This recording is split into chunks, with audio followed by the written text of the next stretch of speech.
मैं कहाँ से लाऊंगी इतने सारे आइडियाज़।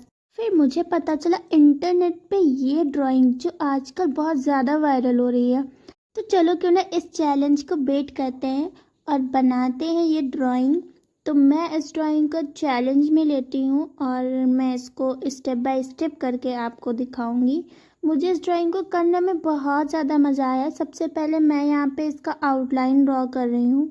देन फिर मैं इसको कलर फिल करूँगी और मैं कोशिश करूँगी कि ये एकदम रियलिस्टिक सा बने। और मैं इस पर थोड़ा धीरे धीरे वर्क करूँगी क्योंकि मैं चाहती हूँ मेरी ये ड्राइंग एकदम चैलेंज के हिसाब से बने। तो मेरा फाइनल आउटलाइन कंप्लीट हो गया है और ये देख सकते हो आप।